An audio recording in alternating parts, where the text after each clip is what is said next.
Instead of California where the sun so warmly shines, tonight we find the Clampetts in their cabin in the pines. The weather is so cold, hot coffee freezes in the cup, and when the chickens lay their eggs, they lay 'em standing up.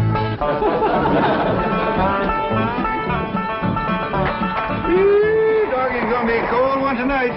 Somebody better get ready to pry that sun up in the morning to get it started.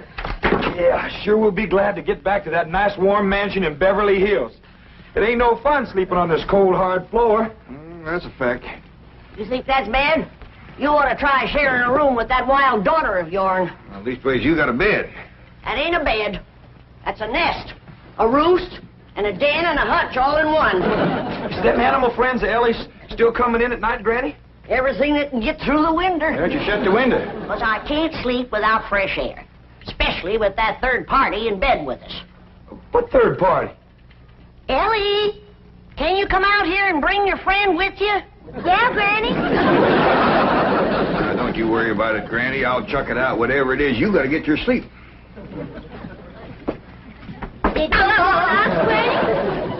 Your pa wants that polecat. Give it to him. Now, wait a minute. Don't point that thing at me. We don't want to get drove outdoors on a night like this. Well, don't you want him, Pa? I just want to say that Granny'd appreciate it if you'd have this little fella sleep with his own family. All right, I'll go get the others in. No. Outdoors with his family. Otherwise, when we go to California, they might not take him back in. And if a skunk ain't welcome with his own family, he just about ain't got nobody to turn to. All right, I'll put him out the window.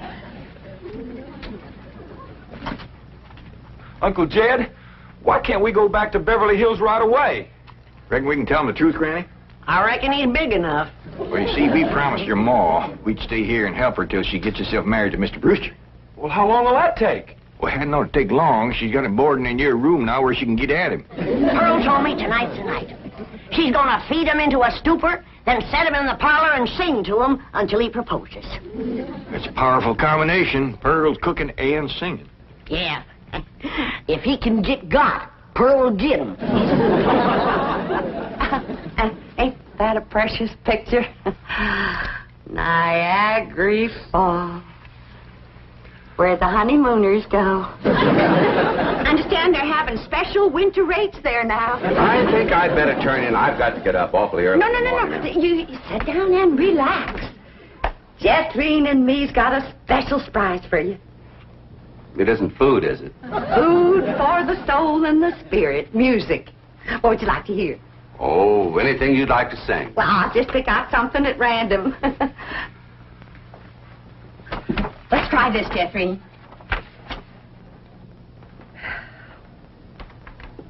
Oh, promise me that someday you and I will take our love together to some sky where we can be alone and faith renew.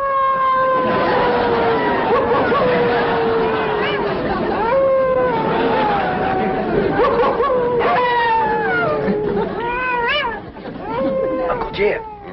Uncle Jed. What's got them wolves so stirred up tonight? Oh, but something sure is setting them off. Hey, Granny, can't sleep a wink. Go to the right, Granny. Go to the left, Granny. Them wolves keeping you awake too, Granny? He sure is. Howling goes right through you. It ain't their hollering that's getting me. It's their snoring. Look for yourself. Ellie's got two of them under the bed. Granny, we gotta get that girl back to Beverly Hills. She's going right back to being a wild cougar. What y'all all doing out here? Trying to keep warm. Sure it's cold in there without you, Granny. Mind if I join you? I reckon so, if you don't mind a little human company for a change. Uncle Jed, we just gotta get ourselves back to Beverly Hills. We will, Jethro, as soon as your ma gets proper hitched to Mr. Brewster. Bless you. Oh, Pearl, give it all you got tonight. Oh, we's all gonna be down with pneumonia. Just a song at twilight when the lights are low and the flickering shadows softly come and go.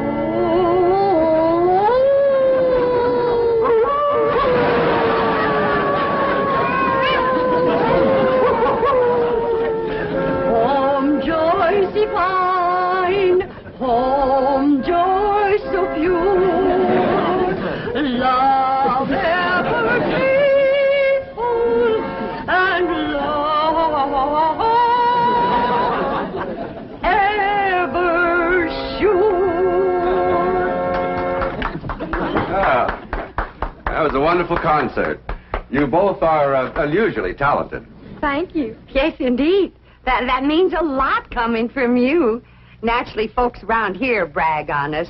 In fact, they think we ought to go on a concert tour. Oh, really? Oh, yes.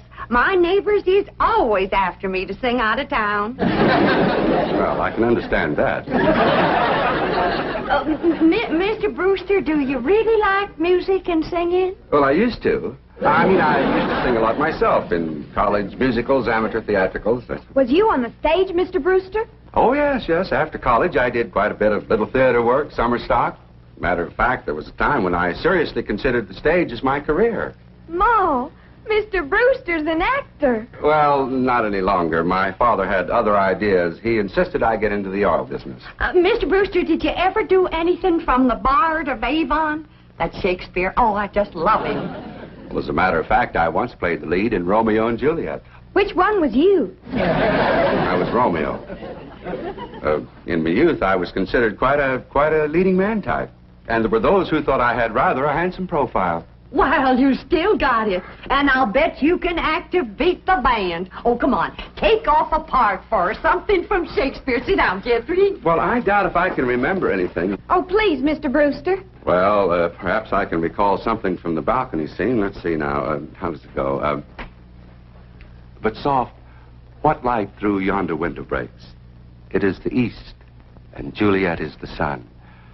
Arise, fair sun, and kill the envious moon, who is already sick and pale with grief, that thou, her maid, art far more fair than she. Go to bed, Jeffrey. I think I'll turn in. Oh, well, please, do some more of them love speeches from Shakespeare. Well, my throat is a little sore. I think I'd better gargle a little warm salt water and go to bed. Well, I can take care of you. That's another one of my specialties. Nursing the sick. Well, it might be the flu bug, and you wouldn't want to catch it. Good night. If his flu bug is as hard to catch as he is, I got nothing to worry about. Jed, have you ever known it to be so cold? Never have, Jethro. This ain't cold. Your blood is thinned out from living in California. You say this ain't cold, Granny? Look who else is huddled up to the fire. Ellie and her wolves.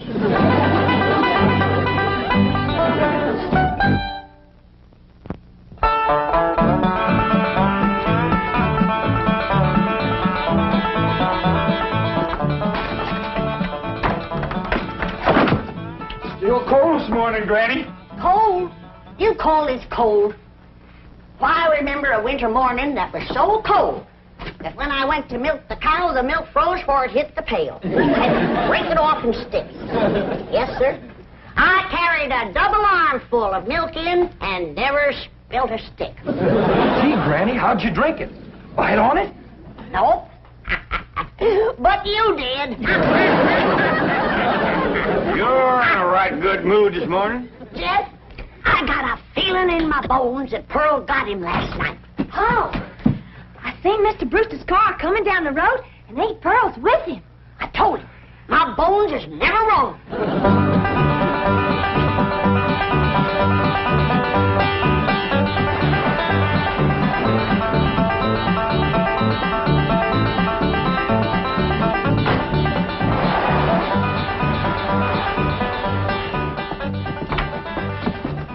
When's the wedding, Pearl? Want me to let him charge? Yeah, let's see your ring, Pearl. You want me to carry Mr. Brewster over the threshold for you, Ma? You don't look too happy. She don't sound too happy neither. Oh, all women folk cry when they're about to get married. I didn't get him. Oh. Did you try your best, Pearl? Oh, Granny, I throwed the book at him. Cooking, sewing, singing. I even nursed him through the flu. Got him well in 5 minutes. But he didn't propose. Jed, you go out there and do your duty to your female cousin. Ask that city fella what he'd rather get, married or buried. Now, Granny, I don't hold with getting folks married unless it's willing. Pearl's got enough willing for both of them. If you're going to make a liar out of my bones... Yeah, I'll have a talk with Mr. Brewster. Where'd he go, Pearl? He said he was going to park the car on the warm side of the cabin. But he must have run off. After him, everybody. We'll head him off at the pass and shoot him down like a dog. Now, you hold on. You ain't shooting nobody down. Just simmer down. Why, he didn't run off at all. Except we'll need you, Ellie, to get him back in here. How come? Looks like a couple of your friends are sizing him up for breakfast. Well,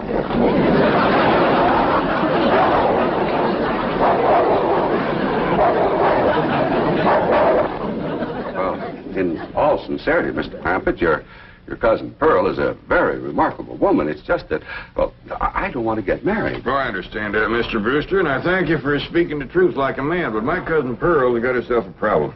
Oh, what's that? Well, ain't no secrets in the hills, and everybody's dog knows that you've been boarding with her over at her place, and they all know she's had her cap set for you. Oh, I ain't blaming you, Mr. Brewster. Jed? Did he say yes? Can we come out now? Not yet a while, Granny. Well, if you're too chicken to shoot him, Ellie's got her wolves standing by. Mr. Brewster, in order to save my cousin Pearl from shame, I'm going to ask you to do me a big favor. Anything I can do? I want you to propose to her in front of somebody. And let her turn you down, of course. Oh, I see. Of course, yes, that'll save face. Pearl will know that she's supposed to turn me down. Oh, sure, we'll have an understanding with Pearl. Now, the one I think you ought to propose in front of is Elverna Bradshaw. You know, Mr. Clampett, this idea of yours is quite inspired. Oh, it's just a notion. You see, Elverna is the biggest gossip in the hills. No, really, it's brilliant. It combines drama, pathos, suspense. It has a happy ending. Great third-act curtain. It's real theater. Of course, you'll have to be convincing, so Elverna will... Convincing? Why, I'll give a performance that the people of these hills will remember as long as they live. Well, just so that... When Pearl Bodine turns down my impassioned proposal of marriage, there won't be a dry eye in the house. Elverna, don't cry easy. Oh, well, now, surely you're not going to waste this dramatic scene before just one person. Well, I reckon Elverna's daughter... I've got it. I've got it. The movie house where Pearl plays the piano. You want to propose there? Well, it's perfect. Everybody in town will see it. Well, want to kind of shame you to be turned down in front of all them people? Well, it's just a performance. I've learned one thing in the theater. An actor always gives a better performance in front of a full house. Well, doggies, that sure is nice of you. It's my pleasure, Mr. Clampett. Mrs. Bodine, Granny, come on in. Come on in, everybody. How about it, everybody? I reckon we better let Mr. Brewster tell you what's going to happen. Well, tonight, at the movie house, Mrs. Bodine, while the whole town looks on, I'm going to ask you to marry me.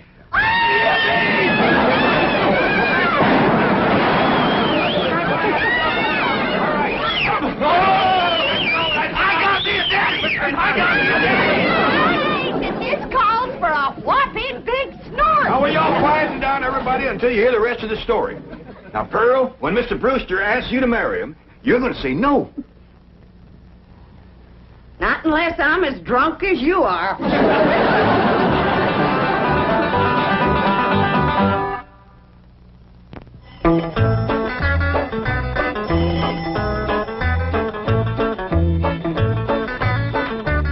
Howdy, Pearl. Evening, Pearl. Evening, Pearl. Jethro and I want to head down to the theater to get a fire going in the stove. Where's Jethro, Pearl? Why, she's in her room getting dressed. Go on in and see her. Granny, what happened to your mink coat? This is it. tonight's kind of special, so I'm wearing the pretty side out. You sure got your pretty side out tonight, Pearl? Oh, I tell you, Jed, I'm as nervous as if I was going to get a real honest-to-goodness proposal. And it would be real if your cousin Jed would do his duty and hold a shotgun on that fella, Brewster. Now, ladies, let's settle for what we got. This way, Pearl can come to California without nobody saying she left town in disgrace. Good evening. Good evening. Ain't you dressed up? That boiled shirt makes your face look kind of dark. Well, as a matter of fact, I'm wearing a little theatrical makeup. Mrs. Bodine, how would you like some pancake on your face? How'd you like some sweet potato pie on yours? Fetch me some hot possum grease, Pearl, and I'll fling it on her. Now, ladies, you misunderstood me. Pancake is a type of makeup we use in the theater. An actor, like myself, would feel positively undressed without it. I thought you was oil man. Well, that's my business. But at heart, I shall always be an actor. Say now, speaking of acting, you two got it figured out what you want to say? Oh, yeah, we rehearsed 12 times. Mr. Brewster will be sitting on the front row, and when the picture's over, he'll jump up and he's... Excuse me. I've been thinking about that.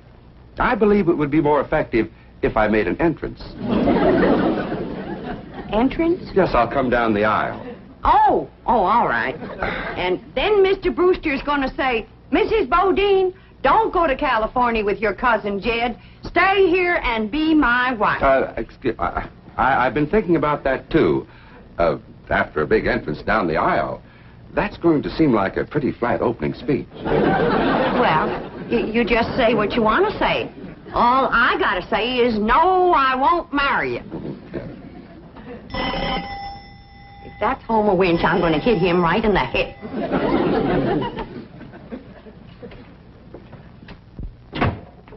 Good evening, Pearl. Brenda Bradshaw, what are you doing here? Well, you and me being such close friends, I just thought I'd offer to play Piany for you at the theater tonight. Why? Surely you're not going to show up and have folks whispering behind your back all during the picture. What in the world would they be whispering about? Pearl, I'm your best friend. You don't have to pretend with me. The whole town knows how you've been flinging yourself with that brother of yours. For your information, Alberta Bradshaw, Mr. Brewster proposed to me 12 times today, and 12 times I turned him down. Is that why he give you this here mink coat? 'Cause you turned him down? This here mink coat was given to me by my niece, Ellen May Clampett. Oh, Pearl, I keep telling you, you don't have to pretend with me. I'm your best friend. Well, Alberta Bradshaw is your best friend. You're up to your eyeballs in enemies. Mr. Brewster, if you was to go in there now and propose in front of Alverna, you could save yourself a trip to the theater. And the news would get around a heap quicker. You don't understand, Mr. Clampett. An actor needs an audience. Alberta, if you don't mind, I'd like you to get out of my coat and out of my house. I'm going to be late for the theater. Pearl, take your best friend's advice and sneak out of town quietly. You can depend on me to smooth everything over. Thanks for nothing.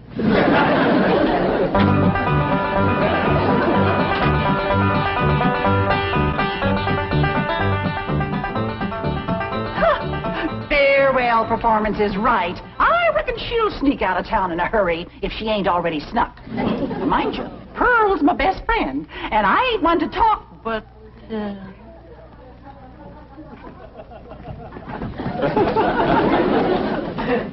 Good evening, lady. You too, Alverna. I noticed Mr. Brewster wasn't with her. Oh, and did you see that mink coat? Well, I wouldn't trade this little band of gold and a home-loving husband for a dozen mink coats. Would I, Luke? Luke? Luke Bradshaw! That little sneak, he got away again.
the picture! All right, Charlie. Mrs. Bodine, I just saw that poster out front. Farewell performance. Does that mean you are leaving? Oh, yes, Mr. Brewster. I'm going to California with my cousin Jed and his family. Oh, no, please. Please, I beg you. I implore you. I beseech you. Don't go. Stay here and be my wife. No, thank you, Mr. Brewster. I cannot. I will not accept that answer. Oh, I love you, Pearl Bodine. I love you with all my heart. With all my soul, I love you as no man has ever loved woman before. He's better than Francis X. Bushman. Be mine. Pearl, be mine. Come back here, Mr. Brewster. No, Mr. Brewster, my answer is no. Then life has come to an end. But what is life without love? If I was him, I'd let it go at that. Without Pearl Bodine, there is no love. Oh, me darling, oh, me precious. Say those words that will make me the happiest of men. I'm behind you. My answer is still no. Better quit while you're ahead, Mr. Brewster. Oh, how those words stabbed into me heart like cold steel. And only you, Pearl Bodine, can heal the mortal wound. Oh, moon of me desire, marry me, Pearl. No. I promise you a life of happiness, No? a life of luxury. No. Oh, me darling, look into me tear-stained eyes. Look into the tortured face of your love slave. Free me with that one divine word. Say yes. Say yes, and together we will enter a paradise of love everlasting. Yes, I'll marry you.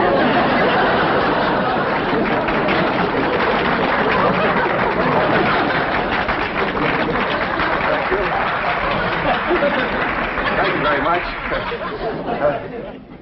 Did you say yes? Yes. Go ahead and said yes. I was ready myself.